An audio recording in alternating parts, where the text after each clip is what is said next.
Ladies and gentlemen, thank you for listening. Thank you for downloading. And thank you for subscribing to the latest edition of the 12 Kyle podcast. I'm 12 Kyle. Check this out. On this podcast, we're going to talk about fashion and style. More specifically, we're going to talk about the style from the 90s. Now, when you think style, we're talking about everything from fashion to haircuts to hairstyles and gear and clothes that we wore back then. And of course, I would be remiss if we did not talk about some of our favorite hip hop and R&B acts from the 90s. And I have a special co-host, my boy Ihsaan Ali, aka the Stylejumper, who is a model himself. He's in the house. And we're going to talk 90s style. So sit tight. We're about to get the podcast jumping. Let's get it.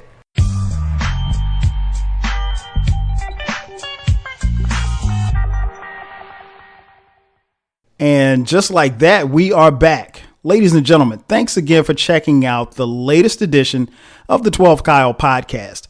I'm your boy 12 Kyle.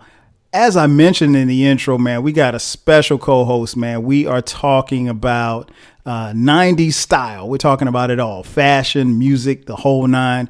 And, man, I got a special co-host in here, man. My man, we go literally back to our childhood.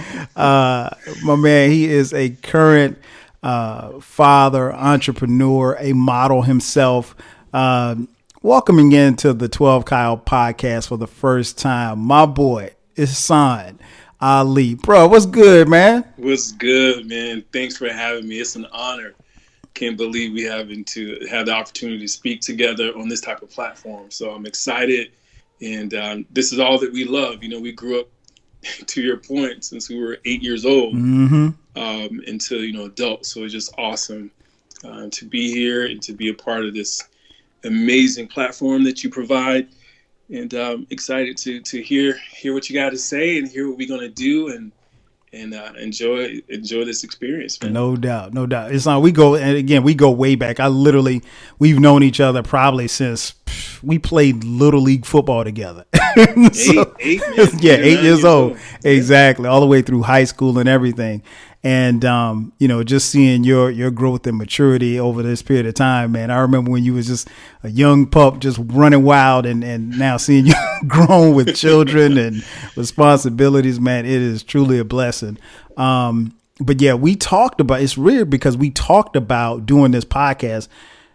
Geez, it's been probably a couple of months and, for scheduling and everything like that, we couldn't get it done. But I always say, creativity, you just wait it out, whenever it's time to make it happen, it'll happen, so I'm glad that you reached back out to me so we could get it done, man. But who better to come on and talk about 90s style and 90s fashion and everything but you?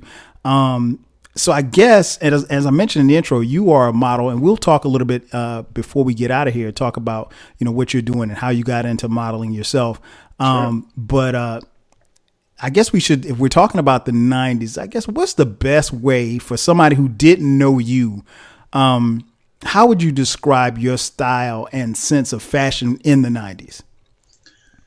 In the 90s, that's a great question. My sense of style, I would have to say it varies based on, we break the 90s into three sections. Okay. Early 90s, mid 90s, and late 90s. Mm-hmm. From the early 90s, and I have to kind of go a little bit before the early 90s into the 80s, late 80s. Okay.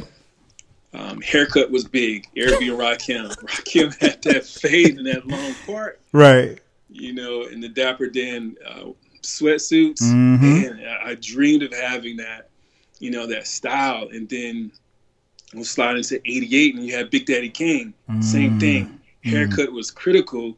High top fade. He was the first, we had Kid and Play, but he was the cool one with the high top, and he introduced suits. Yes. So that was the first time I think we had a store in the mall, J&W or something like that. Yes.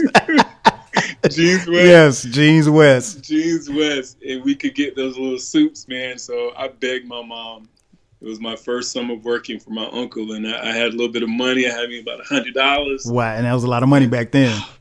Oh man, I was like, I gotta go to the mall. I was bugging my mom. I gotta go to the mall.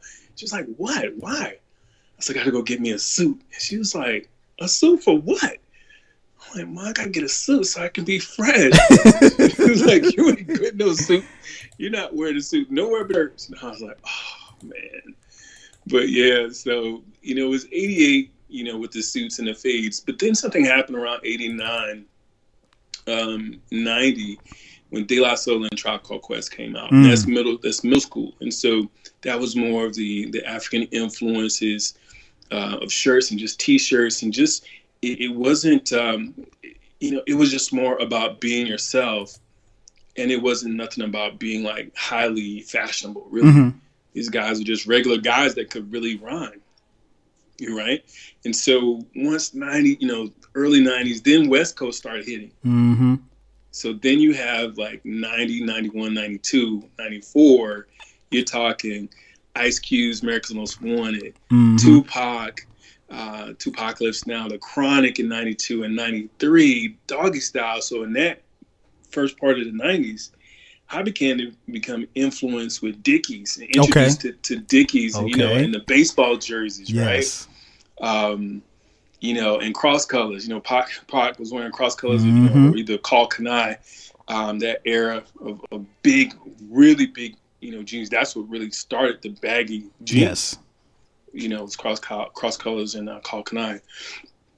So that time period was really, influential to me. And actually, I was so West Coast influenced. I had to get me an Impala, man. I had me a 1962 Impala after I saw the Chronic video, mm-hmm. and Boys in the Hood. Between those time periods, I had to go with go West Coast and get my Impala. So I had that for a couple of years. But then something happened in '94. Outkast came out. Mm.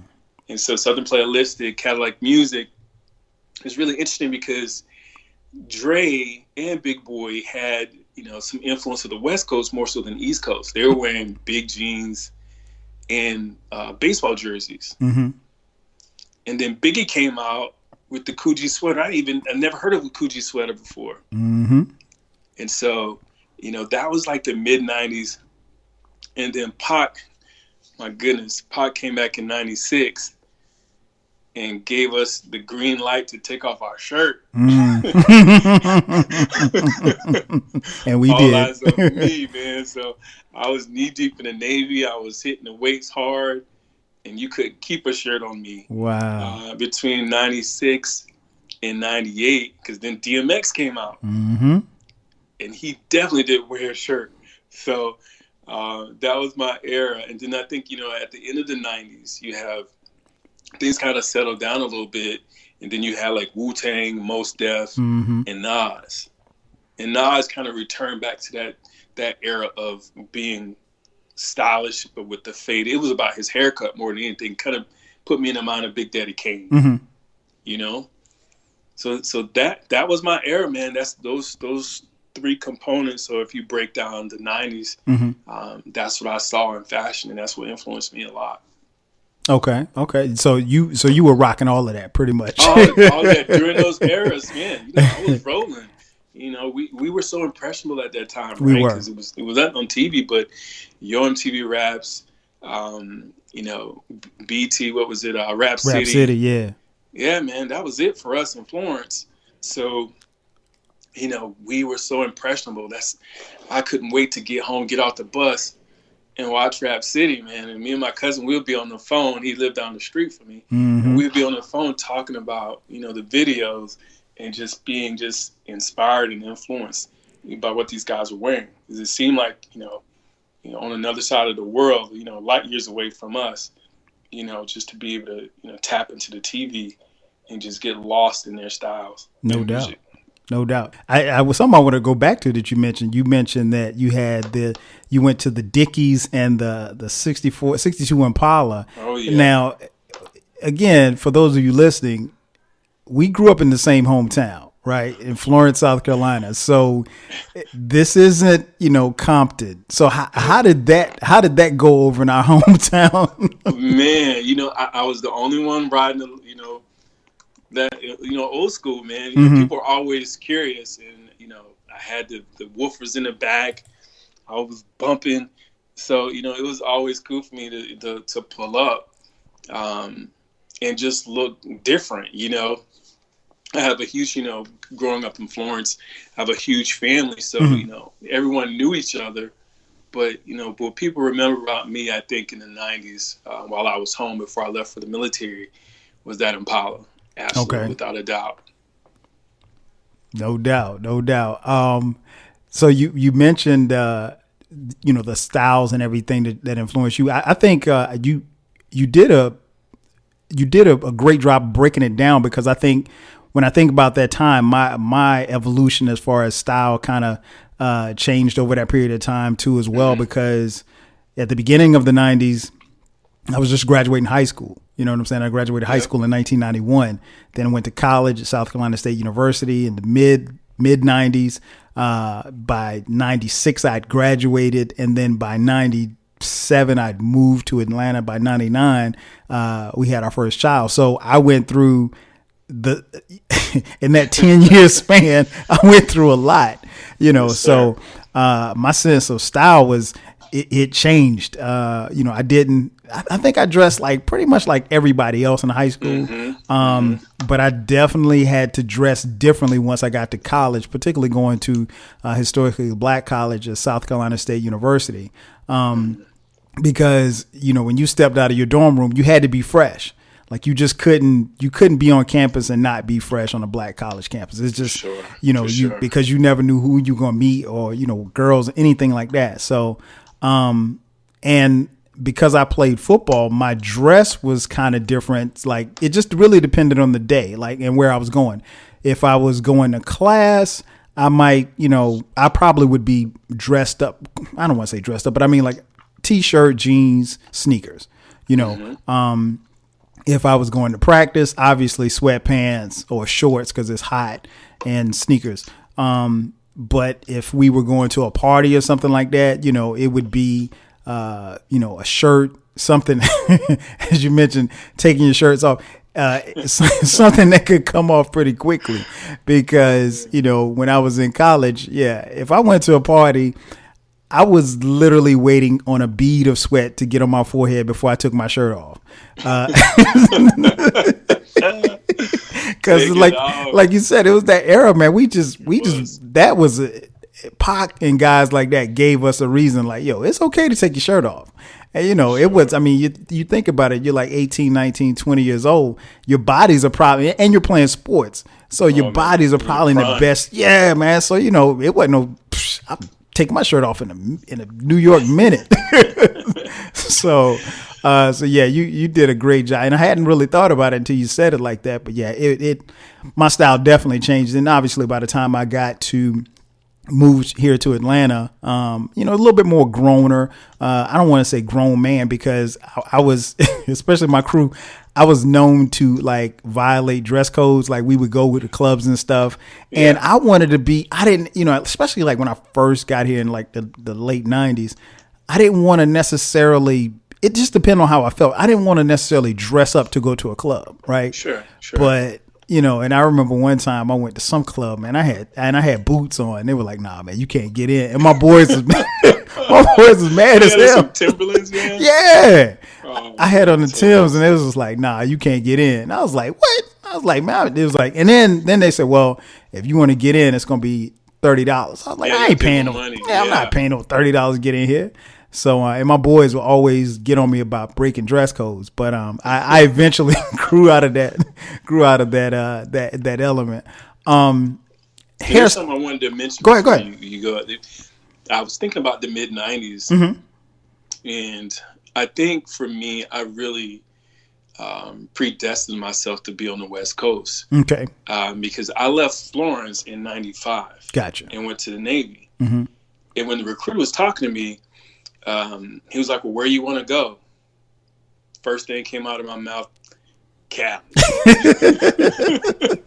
Right.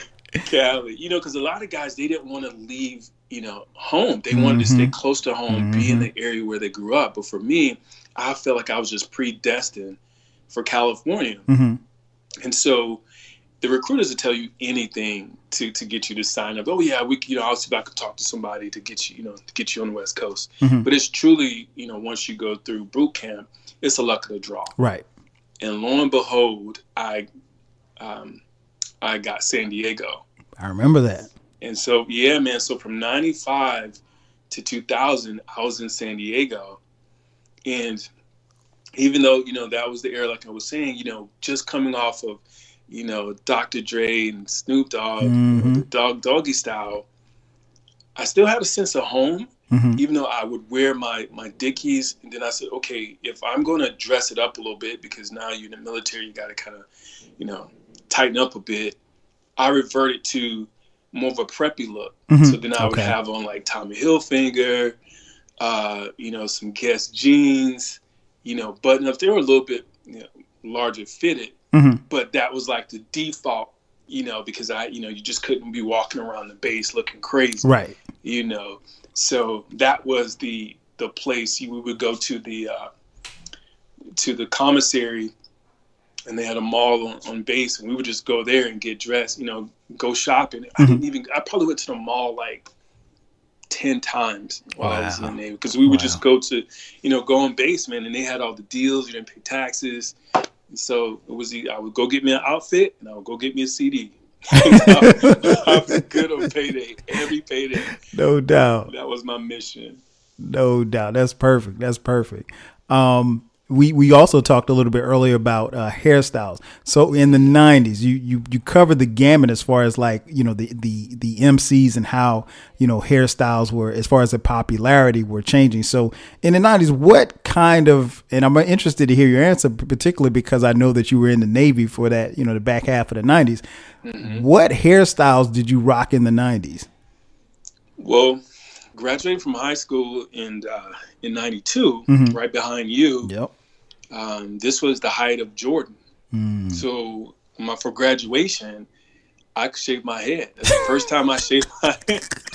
I shaved it all off, because prior to that, the fade was the deal. And so you had like Chris Webber with his fade. So I had to have my Chris Webber fade, but graduation, that was like the true, definition of me, air quotes, becoming a man and really stepping out there and taking a risk. So I shaved my head bald. And from then on, when I was in the military, we get a fade because we really couldn't, grow our hair out, Okay. Not a lot. I mean, fades were good. Some people had like mini fros, like temple fades. But, the biggest thing, in the military during the mid-90s was you got to find a barber. And lo and behold, my best friend, sidebar in the short story, my best friend, his name is Roderick Wiggins. We played the same number. We played the same positions in football and wore the same number. And he's from the South, from Jackson. So he became my barber while I was on the ship. Okay. So I was always fresh. When we would go overseas, I had to look fly.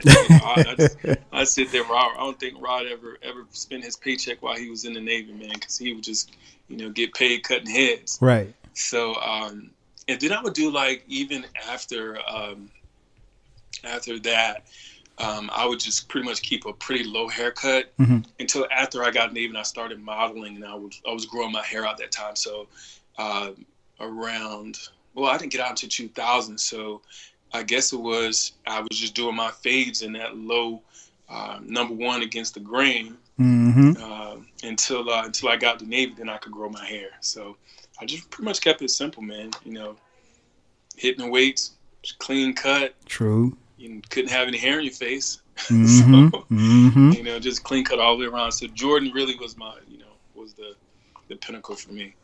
And it's interesting that you say that, because, and I want the people listening to understand, if you're cutting your head bald on purpose in 1992, that is a risk because it wasn't cool to have a bald. I mean, it was very few people that actually had bald heads. Like you said, Jordan and, everybody else was trying to hang on to the little bit of hair that they had. And, we were at that age where you probably didn't start losing any hair for those who were going to lose hair eventually.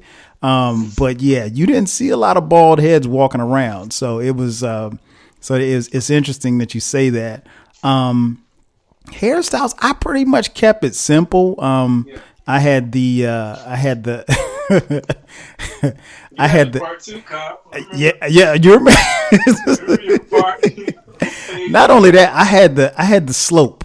I did the slope, and you know what's funny, man, was it was the summer before my senior year, and I was supposed to, I for whatever reason, I forgot that I had to take graduation pictures, and the date came up and I needed to take pictures. Well, that particular day I couldn't get to the barbershop. So I was like, I'll line myself up. Oh, no. Bad mistake. So I ended up taking a senior picture with the little slope in the front, and my line is not good at all. It's not good at all. And but that's how my senior picture looks. Oh my God! Yeah, wow, that's hilarious. yeah, man. It's immortalized, man. It's funny, man, because when my kids see it, they like, Dad, what was wrong with your hair on this picture? I was like, Dude, that took me back because, when I did have my hair growing, we were still in high school. mm-hmm. And I had like my high top too, and then I tried to get my Big Daddy Kane part in my head, and then, just because we wanted to get a haircut, don't mean mom and dad had the money. Of course. Go to the barber shop, and I did not know it was haircut. Okay, so you sound a little far away. Are you closer, or because it sounded like you faded a little bit? Can you come a little bit closer? Okay, say something. I was moving okay, around. Perfect. Okay, got you. Hear me now? Yeah, I got you. Go ahead. Okay, so I completely, didn't realize it was picture day. I didn't have a haircut. You have those parts in your head. Yeah, you man. have that slope or that high top, and then start looking crazy and start flopping. You look rough, man. So it's funny you said that about the haircut, man, with that slope, man. Because if you're not lined up, if you're not shaped up, and for me, it happened, and it's like the date came up on me, and I didn't even know, and it's just like, oh yeah, you got to take graduation pictures today, and I had no clue. So yeah, I did that. By the time I got to South Carolina State, I had the high top fade. I did that. But then when I got to South Carolina State, as a part of my initiation onto the football team, my hair got cut bald. Right? Oh, wow. Yeah, they cut the hair on top of my head and my facial. The little man, I was struggling to get a mustache, right? Yeah. So my mustache was like a football team. It was 11 on one side, 11 on the other side.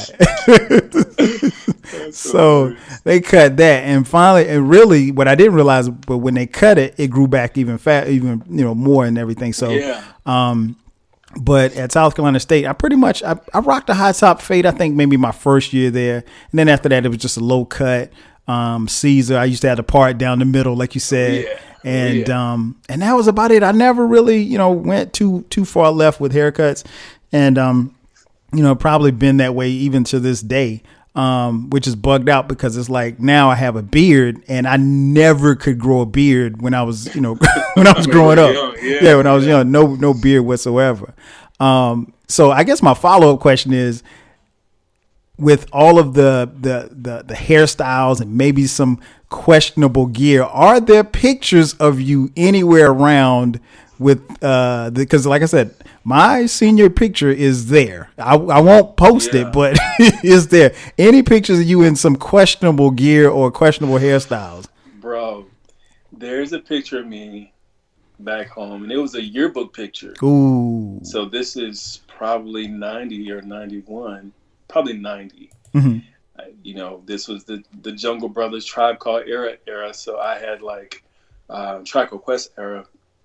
I had on like a printed shirt. I didn't have a haircut. My haircut was looking crazy.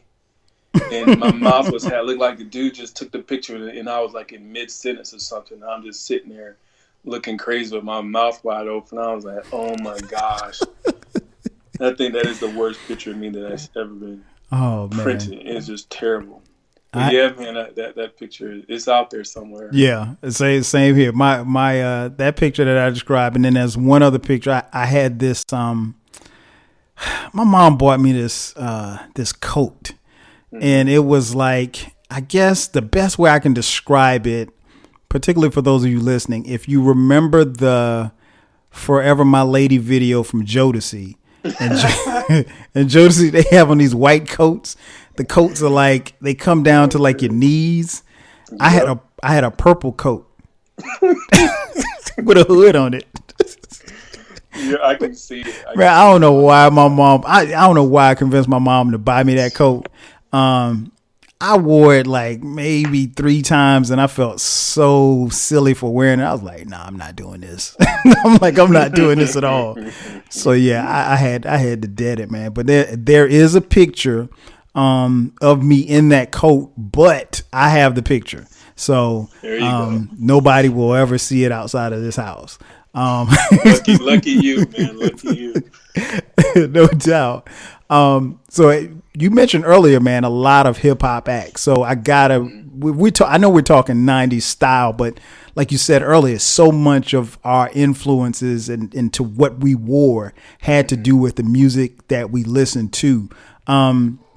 So the 90s really was in a lot of ways defined by, fashion, culture, and music. So when you talk music, who were some of your favorite R&B acts from the 90s? And then when you finish that, you can tell me a 2-part question, your favorite acts from hip hop. So 90s R&B and then 90s hip hop. Got it. It's pretty easy. So for the 90s R&B, hands down Jodeci. Yes. You know what? To be honest, Drew Hill for a minute.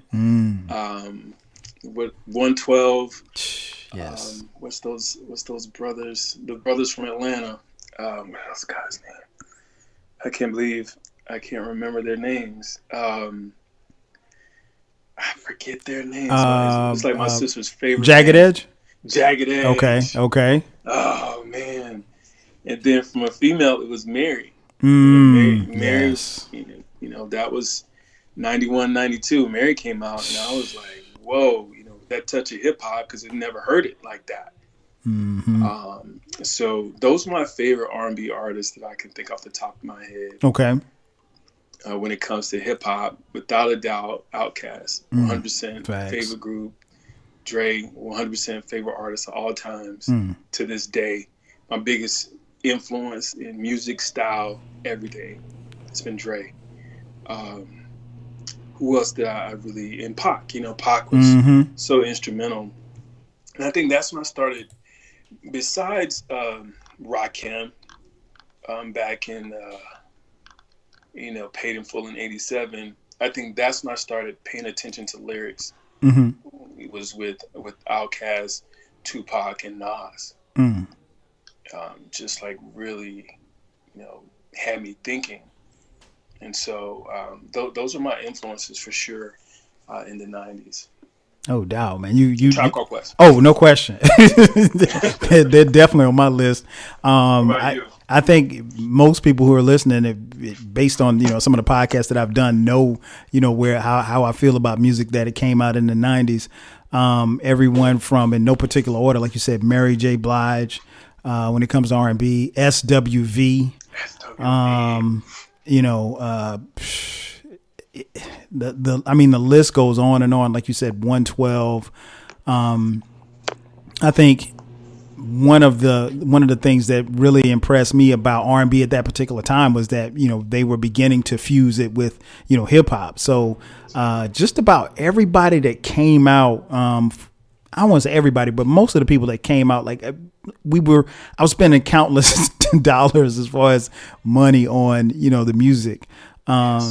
Hip hop, I mean, the list goes on and on, from anywhere from Jay-Z to Nas, Outkast, Tribe, Biggie, obviously. you name it, I was listening to it. Redman, everybody, just about everything that came out in '96, I bought, from UGK to, like I said, Redman to, it was just, it ran the gamut as far as music was concerned. And I think not the '90s, that particular era was just, it was such a great era for music. And I mean, I've done podcasts on it, and I'll do even more podcasts on it. But yeah, it was very, very influential in, what I listened to. And it was something where I think musically, like we lived it and we breathed it. It wasn't it wasn't contrived. It wasn't anything that you had to kind of force. Like when you put on, like you said, Outkast, or you put on Tupac or whomever, you felt that music, even if you didn't necessarily live that lifestyle. And one thing I try to impress upon people who, particularly who are younger than us, is that, there was no internet. So exactly, if Dre said, or Snoop said, this is what's going on in my neighborhood, then we were able to tap in, at least to some degree, and get a temperature as to what was actually going on in their neck of the woods.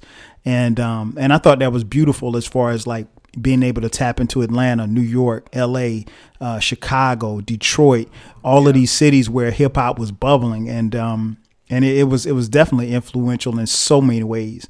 And like you said, we had a front row seat with shows like Rap City and, Yo MTV Raps, where, we would see something and it's like, okay, I see a guy with a nice cross-colored shirt on. Maybe I want that too, or exactly. If he had, if they dropped a verse or dropped a name brand in a song, you wanted it, I remember when Grand Poopa sang, he said, Jabot's hanging baggy, heel figure on the top. Yeah, and I never had a pair of Jabos, but I wanted one. me either. I'm exactly the same. I wanted a pair too. Never owned a pair of Jabos. So yeah, man. So it was definitely a great time. You know what you mentioned is there's two things I wanted to point out. Go ahead. One is a group that really influenced me, and it wasn't until I met one of my friends from Connecticut. He introduced me to Wu-Tang. Okay, yes, sir. And that just really, because West Coast was so hard, it was going on in the early '90s, and then Wu-Tang came out, and I was like, "What is this?" Method Man, and just how their wordplay and delivery and the sounds, the music was so different. Mm-hmm. And then also you mentioned like UGK. Yeah. Oh man, that Memphis hip hop came out mid '90s, mid to late '90s. There was a different sound, and to your point, the music allowed us to use our imagination, because we didn't have the internet, like you said, so we can only visually imagine what the West Coast was like, what the Northeast was like, what Miami was like, in Texas. Yep. Just through the lyrics. And it's when I think back to growing up in South Carolina, we didn't necessarily have such a specific influence. Nope. Like we appreciated hip hop from wherever it was from. Exactly. Compared to some people are very hyper focused on their region. Mm-hmm. But we was, we'll listen to, anyone that was putting out hip hop, we was at least tasting the water. We were sipping on it, man. We were tasting it. Exactly. Yeah, man.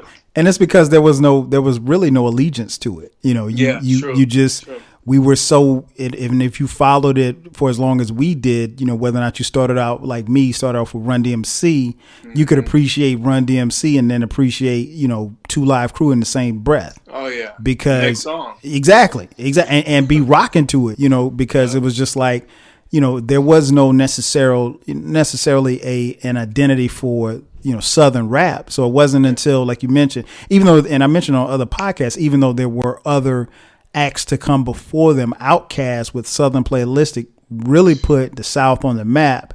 And one of the reasons why they resonated so much for cats like me and you was that they look like us, they talk like us, exactly. And they weren't trying to be anything other than Southern.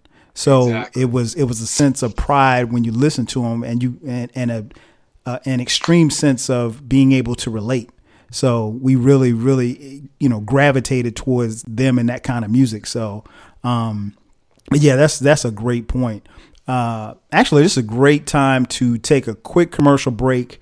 We'll take a break, and then after the break, we're going to come back, and I'm going to hit you with a test. I call it the 90s fashion test. We're going to see what you were rocking in the 90s. So sit tight. We'll be back in just a second.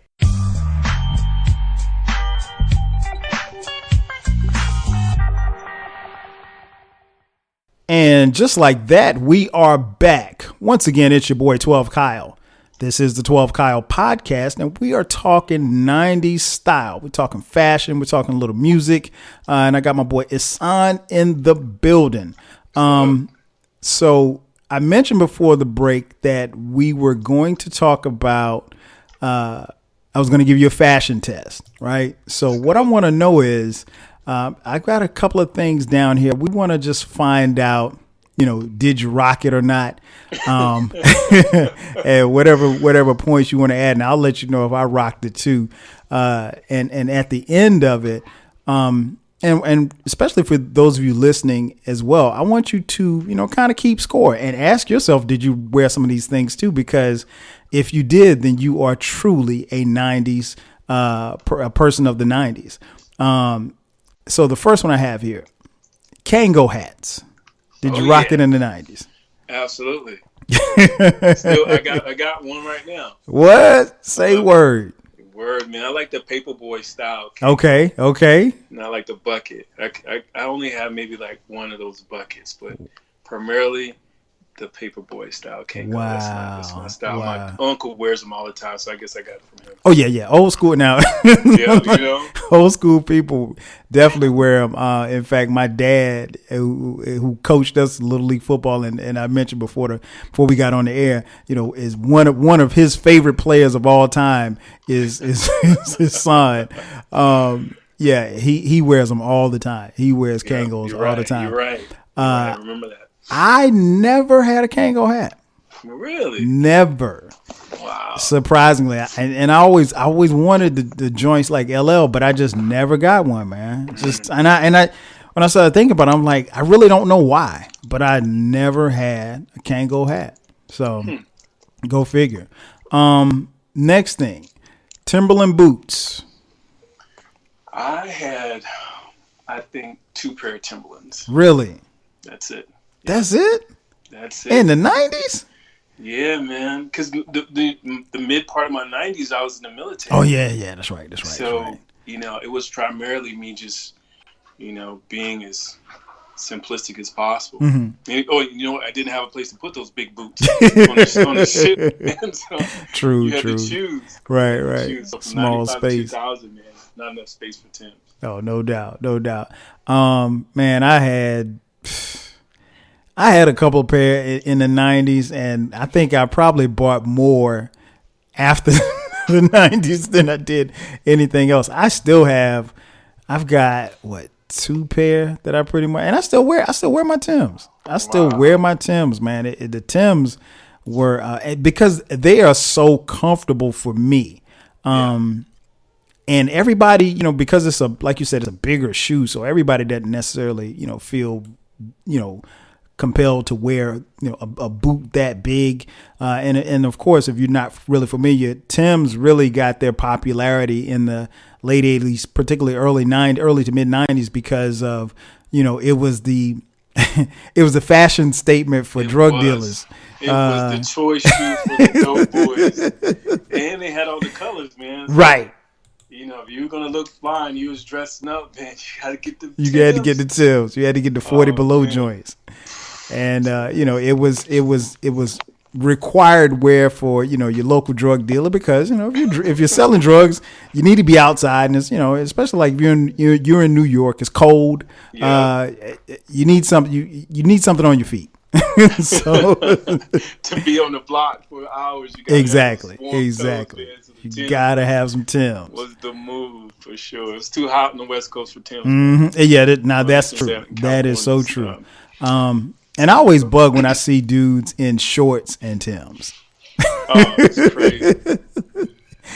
I just automatically assume if you're in shorts and Timbs, you're either from DC or you're from New York. Like nobody else would ever do anything else like that. But no, not so bold to wear that in the summertime, come on, man. Yep. Your feet are way too hot.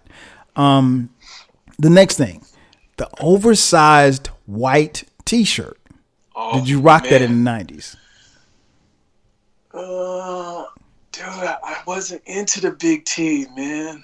Same here. I couldn't do it, man. That was my little sister's era. That was when, Wayne them came out.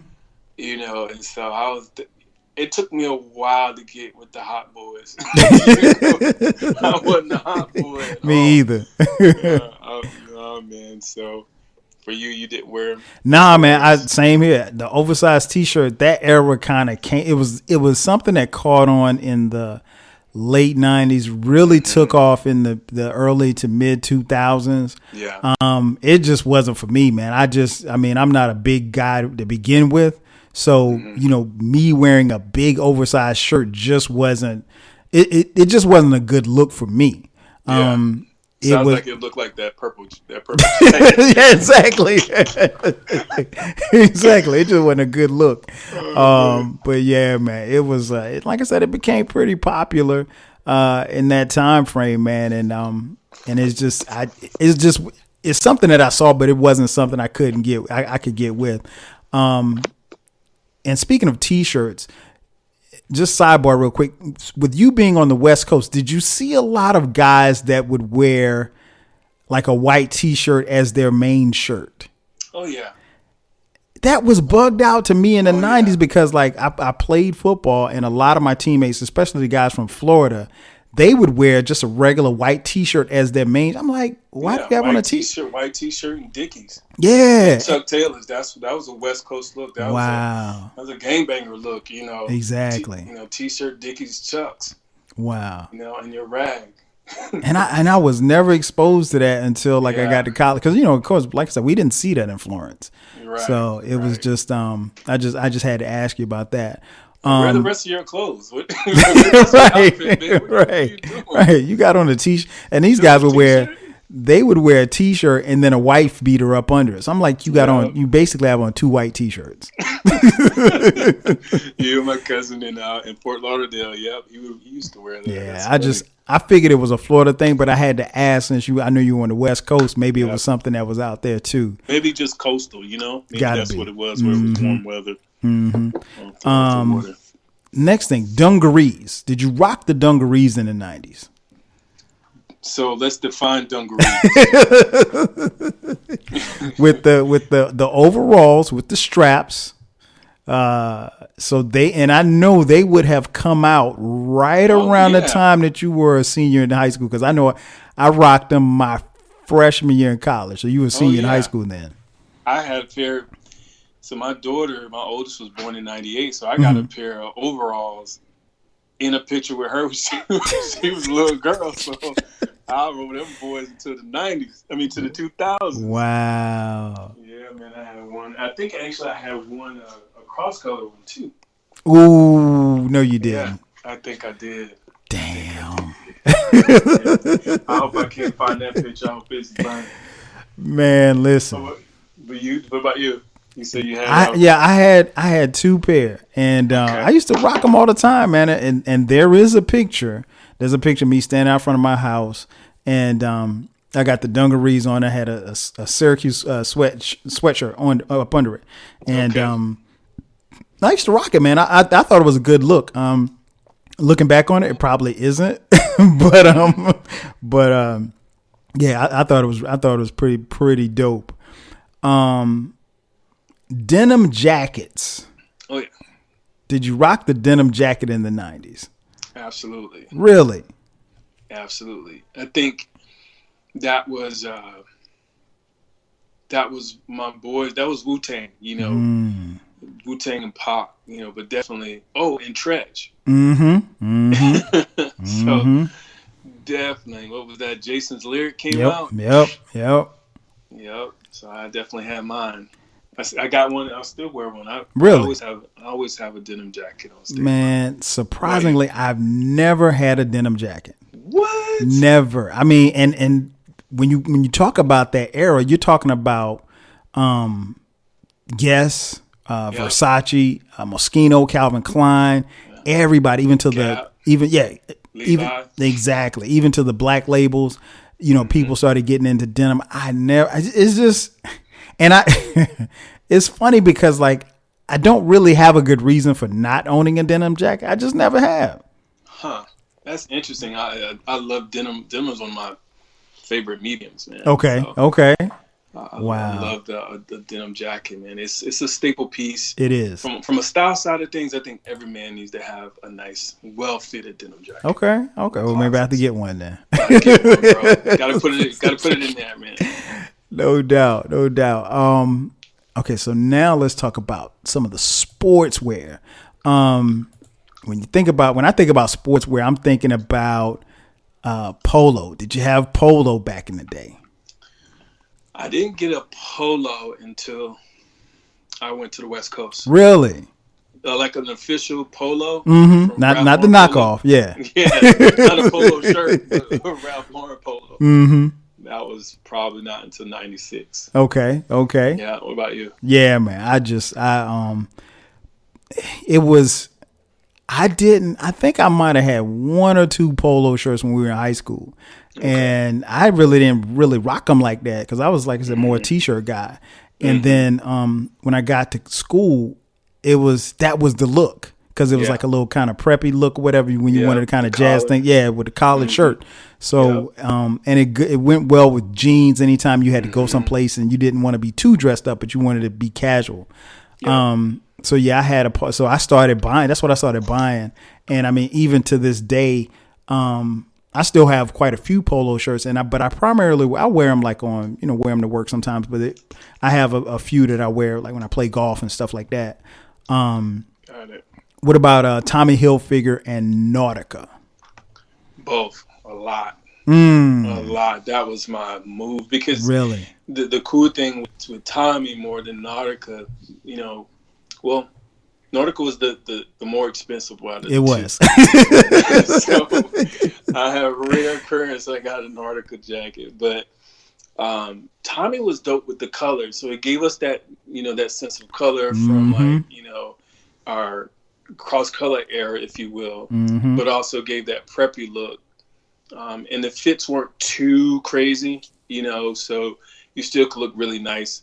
And I still wear Tommy to this day. I wear dress shirts and suits. I have a couple of Tommy suits. Okay. Because they seem to still, I don't know what they've done. They know the secret sauce and just my body type, man. I can always just go and buy off the rack and know what's going to fit.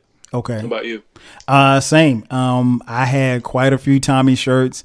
It was, again, something that I didn't have when we were in high school, but by the time I got to college, I had to because all the dudes was rocking it. And it's like, you don't want to be the only one not wearing it. So it's just like, that was the thing. And girls really like if you could, match up your colors and everything. Yep. And then, by the time I was a senior, you wanted to, if you could match, like, let's say if you had a orange Tommy, then you might get the Nikes with the orange logo. Oh. Yeah.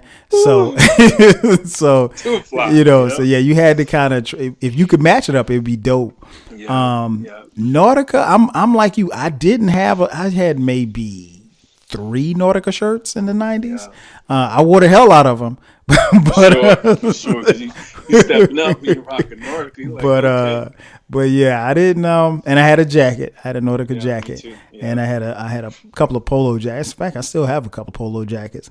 But yeah, Nautica it escaped me just because, like you said, because of the price. And I mean, I was a college student. I wasn't buying them, and I think I got that like on a sales rack or something like that. Of course, always, never full price with Nautica. Exactly. So when we move into the urban gear, cross colors and woo wear, did you rock either of those in the 90s? Cross colors, definitely. I dreamed to get some woo wallabies, never could find them. I wanted some. I'll rock them today if I can find them. Wow. Yeah, I never. Really? I'm not big on a lot of colors. Like I've always been like a 1-2 guy. Like, I'm gonna give you this color and I'm gonna give you a little accent of this. And that's it. Like, like you won't see me in a whole bunch of colors. And for as dope as I thought cross colors was, I couldn't see me with all of those. Like I couldn't put green, orange, red, all of that together. So it was one of those things where, and I'm pretty sure you know this from your time being a model, that some things look good on other people and they just don't look the same on me. Yeah. And it's not that I look bad. It's just that they don't look the same way. It just doesn't have the same look or same feel that it does for someone else. So, that's kind of where I was with cross colors. FUBU and Fat Farm. What about those? Did you rock those in the 90s? A little of both, not much. Okay. FUBU more than Fat Farm. Okay. FUBU, never owned FUBU. Okay. Yeah, and I really don't have a reason why. It never came to me like that. Fat Farm, man. I think Russell Simmons might be the only person that had more Fat Farm than me. Really? Man, I was Fat Farm to the death. I had casual shirts, I had t-shirts, I had hoodies. I still got Fat Farm stuff. I don't wear it, but I still got it. Like it was something about that look, man, and like I think it was sort of polo. You know, you kind of, when I think about Fat Farm, the P, it was not a lot of colors, to your point, was it? It was just Russell's urban version of, I think, a polo. Yep. That's exactly what it was. And it just had a certain look on me. And I think, like, for me, somewhere around my freshman year in college, I realized that, and it might have been maybe somebody told me this. It probably was a girl. Told me that gray looked good on me, considering my complexion, and she said it brings out your. And to be honest, man, when we were in high school, I never had anything gray. And then all of a sudden, man, I just started buying mad gray stuff. So I had gray t-shirts, gray polo shirts. Gray became like one of my favorite colors to wear, and it's a color that I still wear to this day. Yeah. And I had I had at least like 10 gray Fat Farm t-shirts, man. It's ridiculous. I gave Russell way too much money, man. Russ was happy you was feeling it, man. Man, I kept them in business, man, for real. Another 90s staple. Starter jackets and starter caps. Did you rock them in the 90s? Man, starter jackets. I wasn't that kind of cap person as much as I was, like I was saying, the Paperboy style hats and Kango style, but definitely a starter jacket. I remember when they had the football teams, again, it's just that whole color thing. I had a New York Jets green starter jacket that I wore. I think it was like that would be 91, 92. Yeah, and that's probably the last starter piece that I had. That was the. But you know what I really wanted, I never bought, was like the more of the athletic jacket, more like a what would you call it? Like a Letterman jacket, that style. Yeah. I would love to have one today, but I've never had that style of jacket for starter. What about you? Same, man. I had quite a few starter jackets, but the one that I wanted, and I mentioned on this podcast before, the one that I wanted that I never got was the hooded one. That's the one I had. See, that's the one I wanted, man. And everybody from our hometown had one, man. Everybody but me. And, man, I'm still mad to this day. And you know what's weird is that you can't find them anywhere. No. Like, I just looked. I want to say I looked this past Christmas because I was going to buy one for myself just on GP. Yeah, no doubt. And, but, yeah, that's the one I wanted, man. The hooded. I've had just about every other starter jacket, the Letterman joint, the Parkers. I've had those, but not the. I've had the pullovers, but not the hooded joint, and that's the one that I want, man. So. If anybody from Starters listening, memories. If anybody from Starters listening, send me one. I will pay. Caps, yeah, I would rock cat. I would rock hats, particularly like if it's that time of the month where you're in need of a haircut, you just I would throw in a hat in a New York minute. One thing you mentioned earlier, and I'm interested. I'm pretty sure I know the answer to this.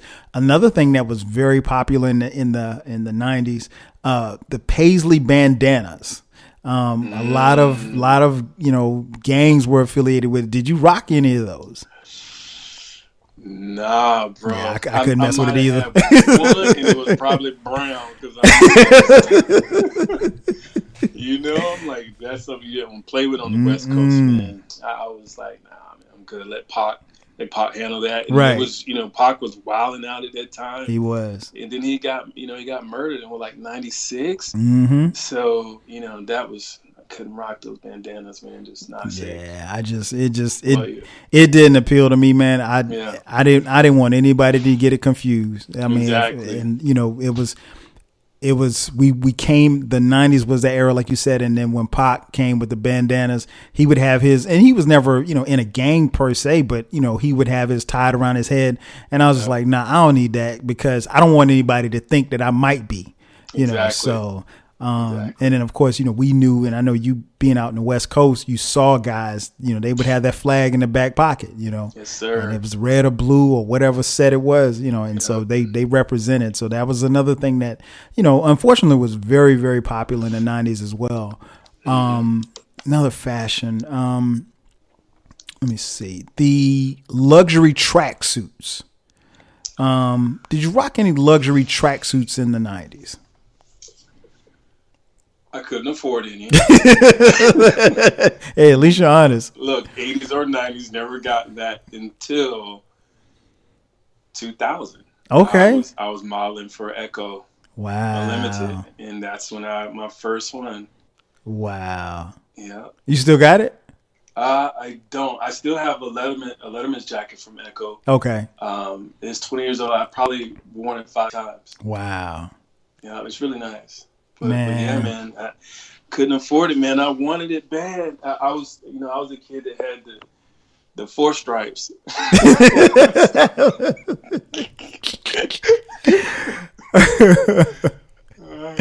Mom got me the 4 stripes. I know, right? I was like, I'm good. I'll never ask again. Not the Adidas, but the 4 stripes. The 4 stripe. I don't know who that was. Yeah, I had the tracksuits, man, but I never. It was never matching. Like if I had a jacket, I didn't have the pants. If I had the pants, I didn't have the jacket. So it was just like it was pointless for me to have it, man. I mean, like, and we came through in an era like with Fila, Sergio Tacchini, Lecoq Sportif, just to name a few, who were doing them. And someone that you mentioned earlier who I really, really wanted, and I knew damn well I couldn't afford was the Dapper Dan joints. Man, those Dapper Dan joints look so good, and we would see them on rappers and stuff in the videos, and they would always talk about, yeah, I went to Dapper Dan, he hooked me up for this such and such and such, and I always wanted one, man, but I just couldn't do it. Couldn't do it. Let's see, a couple more. Camouflage, military camouflage. Did you rock any camo in the 90s? I did. Okay, I had my camos for sure. Being in the military. Mm-hmm. But fun fact, the day that I met my daughter's mom, I had on a camo suit, wearing it with my Timbs in LA at the Beverly Center. Wow. Being fly. I'm like, yo, I'm wearing this suit. Wow. Yep. Camo Timbs in LA at the Beverly Center. Chilling. That don't even sound right. And my cousin was out there from Florence. Wow. So I was showing out. I ain't gonna lie. I know you were. I know you was. Oh man. No, I never I have a pair of camo cargo shorts that I wear every now and then, but I never, prior to that, I don't think I know in the 90s I didn't wear any camo. Wow. And to be honest, man, I don't really know why. I don't really know why. I just never got into it. One of the things I would say with camos, and to your point about like fit, camos can be fairly baggy and long. So they were more full. So like right now, I have a pair of camos that I wear, but they're chinos. Okay. So they're flat panel, no pockets on the side, and it looks. I really like the look. Okay. So maybe if you ever come across the chino style, you might like that. Okay. Yeah, I'm not above wearing it because, like I said, I have a pair of cargo shorts that are camo, but never got into any of the camo jackets or anything like that, which was really, really popular back in that time. What was another one? Oh, one that you mentioned a little earlier. Coogee sweaters. Did you rock the Coogee? I wanted one. I want a big throwback to Cosby, but I couldn't get it. I wanted it, but I couldn't afford it, bro. Wow. How about you? Nah, I had no desire to wear the Coogee. Coogees, it just for whatever reason, and maybe you can tell me if I'm right or not. For whatever reason, Coogee appeared to be very big, or at least to run big. Yeah. And I'm not a big guy, so it's just having oversized stuff on me just didn't. That wasn't the move. yeah, no doubt. What about you were on the West Coast, so you may not have gotten into these. The puffy coats, the puffy jackets, very, very popular in the 90s. Nah. Well, actually, yes. I have one. Okay. A black one. Because it would get cold at night, on the West Coast. Mm-hmm. So I didn't wear it a lot. I thought I was cool. Matter of fact, I think I bought it because I had just left Chicago from boot camp. Okay. So yeah, that's exactly when I bought it. It was in Chicago. But only one. Okay. How about you? I never had a puffy coat. I'd had a couple of puffy vests. Those were really, really popular. The puffy coats were really popular from, designers like Halle Hansen and the North Face, just to name a few. But like you said, I lived in Florence, then I was in college in Orangeburg, South Carolina, and then to Atlanta. So those aren't really cold places. So I guess for me, I never could justify buying one because I was like, I probably won't wear it. Like I still have a puffy vest, but like my sons, they wear it. I don't even wear it because to me, it just doesn't get that cold to me for me to put it on. But sure. But it still resonates to this day. Can't forget Jordans. Did you rock the Jordans in the 90s? You will not believe this. I had my first pair of Jordans when the first Jordan 1s when they came out was in elementary school. And my dad bought them, and that was like $1 million. Of course. Yeah, shoes. Man. So I don't know how I did it, bro. But I actually spilled kerosene on my Jordans, the black ones. And my dad told me, you'll never get another pair of Jordans from me. How did you spill kerosene on your Jordans? Because, they was just shoes. I was in elementary school. They was just shoes.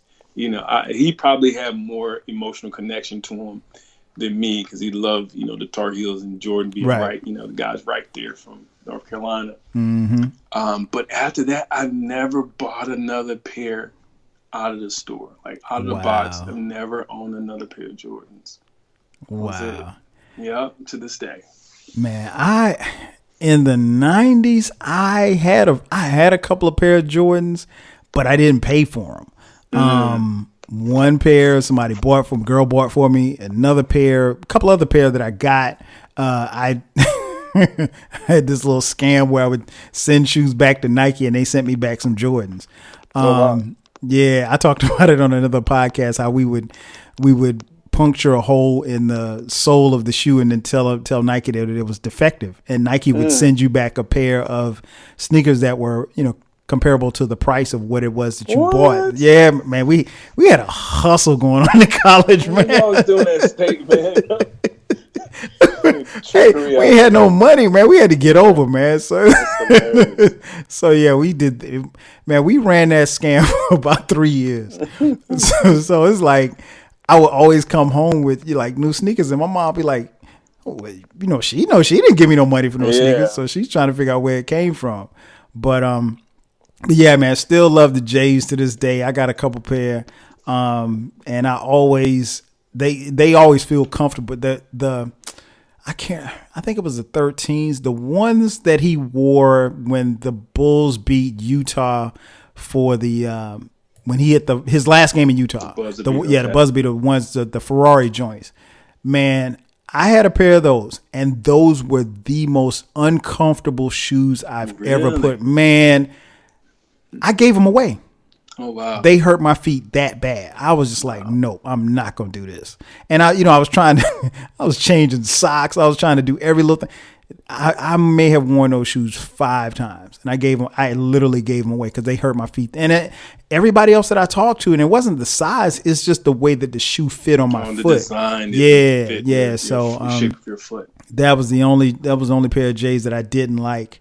But like I said, I still got a couple of pair now, and I'll still continue to cop pair when the prices are low. So, sure. I need to own at least one pair. Yeah, you got to. As an adult, I need to get a pair. I'll find some. One other one that you mentioned a little earlier, and I think you said you didn't get them, the Clark's Wallabies. Nah. Yeah, same here. I never got any. Never got any. Those were some dope shoes too. But another company that I did get to, just like I said, I had the 4 stripes. Mm-hmm. Is Rockport's had a pair of Wallaby style, and that honestly, to my recollection, it was the most comfortable shoe I ever got. Really, was those Wallaby style Rockports. They was just, they just were comfortable, man. Mm-hmm. And I never owned another pair like that. I've always heard that the Wallabies were very comfortable. I just never got it. And I thought, obviously very, very popular in the 90s, really, really talked and bragged about by, groups like Wu-Tang. Yeah. But I just never got around to getting a pair. And no particular reason. Just never got it. I am writing a list, Kyle. You're making me write a list of stuff I gotta get. You got to, man. You got to. Let's see. I got a couple more here. What about the plaid and check flannel jackets and shirts? Did you rock those in the 90s? Not the jackets. Okay. I had a couple of flannels default from my dad. Okay. I was like, yeah, I can wear these. This is in style. Right. And it was probably big too. Yep, Snoop. Yeah, that was West Coast. Exactly. I'll take that, Dad. You don't need that, man. Let me get that shirt. Right. I never got into the flannel, man. Never got into the plaid. It's just too busy for you. Yeah. You're a minimalist. Like just hearing our conversation, the style that you are as far as like colors and the looks, and you're a minimalist, so that makes sense because the plaid would be too much for you. Yeah, I'll just feel like I'd put it on. I'd be like, man, this thing doing too much, and nobody else might not feel like that, but that's just how I see myself in it. So I'm with you. I'm definitely there. What about last but not least, the Averex and 8-ball jackets? I couldn't afford it. Yeah, man. I didn't get it until I worked for Echo, man. That's what stepped up my game a little bit in the urban area when it comes to hip hop clothes was Echo. No doubt. Yeah, same here, man. The Averex jacket, for those of you listening, it was a big heavyweight jacket. Like it's a heavyweight like leather type jacket, and it's it was a part of hip hop's look. And it was, if you bought one, trust me, you're going to keep it for a long time because it was sturdy. It was a sturdy jacket that wasn't going anywhere. It would keep you warm. It had a good look to it. I just never got into to even thinking about getting one. And I kind of go back to what I said a little earlier about, the weather.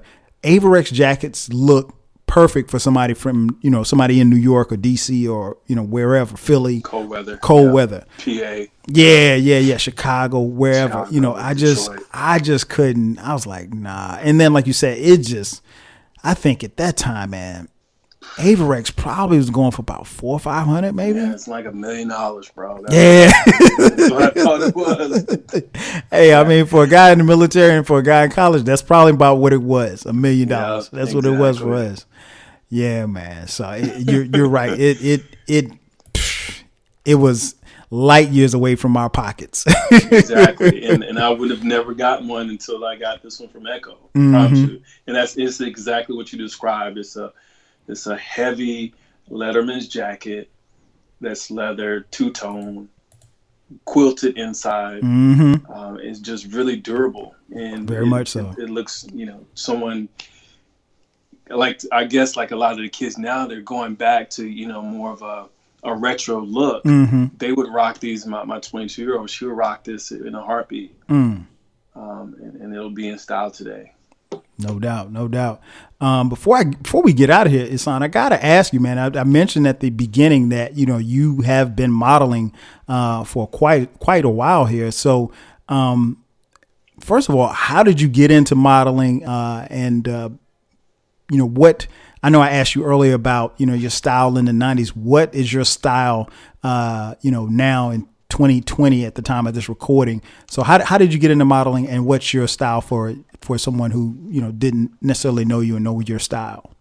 Okay, great. It's actually something I always wanted to do, even when I was back home. Okay. I think my first picture I took was around 18. My little sister took it. I still have that picture to this day. I was modeling for her. Getting those new outfits. But long story short, I actually met a Navy chief who was, his name is Tim Jones, Chief Jones. He was Mr. Black San Diego. And I met him with my best friend that I mentioned earlier, on base. Mm-hmm. And we were just talking, and he was he came out of a section of the locker room that was designated to chiefs, meaning someone who has senior authority, who would have been in the military for at least 10 years. Mm-hmm. And he looked so young. So he walked out of the locker room, and me and my best friend almost simultaneously, like, hey man, that's the chief locker room? And he was like, yeah. He's like, yeah, I'm a chief and I'm retired. And we was like, what? And he was like, yeah, man, I'm retired. And we were like, dude, what are you taking? You got the fountain of youth. And he just kind of broke things down to us, and we created a great rapport and relationship. And then I said, for some kind of I don't know how it came up. We must have said, you look like a model. And then he was like, yeah, I do. And then my best friend was like, hey man, my best friend want to be a model. And so I promise you, Kyle, me meeting that guy, and we're still friends to this day, or Mm-hmm. he's been a mentor and big brother to me.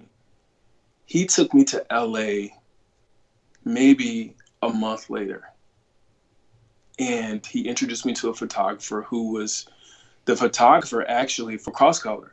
Oh, wow. And the picture, did you know that the picture, we're talking about these Leatherman jackets, the picture with the guy from Cross Color that came out, that's Jaimin Hansu. Oh, wow. No, I didn't know that. Yeah, so that's Jaimin. And so the photographer's name is David. He was the first person that shot me. And he told me about diet. I didn't know anything about diets and a whole bunch of cardio. Mm-hmm. He was the person who introduced me to modeling. And then being that he was from Cross Colors, his best friend, TJ, was the designer and co-founder of Cross Colors. So they've been my mentors for years. And so they ended up creating a line that I modeled for, and I was like their lead model for that line. It wasn't something that lasted long, but it got me into modeling. Mm-hmm. And then after I got out of the Navy, it's so funny because I had bulked up so much in the Navy. Then when I would go to auditions in the late 90s, when I had opportunity to, the people were telling me, the casting directors were saying, "Hey, you're too big." Mm-hmm. And this is before sports modeling was really popular. Activewear was really popular. So I ended up losing 20 pounds of lean muscle. Wow. And that's a big difference. Huge. Because, at 190, I mean, I looked like I was over 200 pounds, mm-hmm. 80, looking over 200. And I actually crashed, fast forward, I crashed an audition for Echo, and Mark Echo was there, and in New York. Wow. And so from that point, I became, from that crash of the audition, I became their lead model for a couple of years. So I would do stuff, go to New York, go to Vegas, was on their ads and their campaigns. To the last thing I did, I kind of got away from it, like officially. Mm-hmm. The last thing I did was actually a funny story. Ended up being Jordan's website for Jordan Brand. Wow. And by that time, that was 2009, 2010. So everything else that I've done in the past decade was just, me doing my own stuff. Mm-hmm. And actually, I stopped for a decade. I stopped from 2000, that time with Jordan, from like 2009 all the way to 2018 or 2018 was the first time I got in front of the camera again. And started modeling. So everything that I've done since has been, my own style blog, which is, if it's okay for me to mention it. Yeah. Because I was about to ask to tell you where you could tell people where they can find you. Yeah. You guys can find, me at the Stylejumper on Instagram, and also the Stylejumper, one word, on YouTube. I have a men's blog and men's channel there. And, Kyle and I are cut from the same cloth. And as we talked about growing up in the 80s and 90s, one of the things that was really important to me was to still have that sense of style and color, to our points of cross color, but bring it to a more mature look. And mm-hmm. I find that's a challenge for a lot of guys, mm-hmm. especially from our era, because we're so influenced by hip hop. Yes. And we don't know how to make that transition. Yours truly.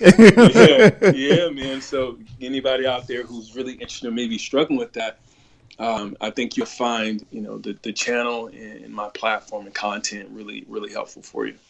Yeah, and it is. It's something that I've been able to take stuff from it, because, like, not only do you say you talk about, your sense of style, but you also give pointers and tips as far as how you can make that transition, because I think we talked about it online, the transition for some is a little bit more difficult for others, because, yes. You're used to looking a certain way and what feels comfortable for you. And like I mentioned earlier, like, I remember going places and just not wanting to change and I wanted to be no, you can't go in the club in Tim's.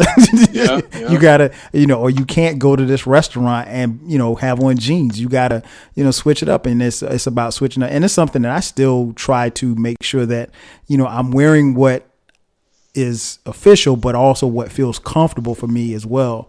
And then knowing what it is that I want to, kind of project or whatever like that. So it's a lot of great content, man. And, appreciate it. And I tell you, man, I'm so proud of you, bro, because it's I remember you running around with the P hat on shirt, the P hat on back in the day. Oh, the pack. The pack. Shout out to the pack. Shout out to the pack. And just to see you evolve and get that far, like I said, from us playing football together to you, being grown and having kids and married and everything like that, man. It's been great seeing you and your development. And obviously that's one of the reasons why I definitely wanted to get you on here, man. So tell everybody again where they can find you, where they can find, and make sure that you guys check him out, because you will not, I promise you, if you listen to this podcast long enough, you will not be disappointed in anything that you see on his platforms.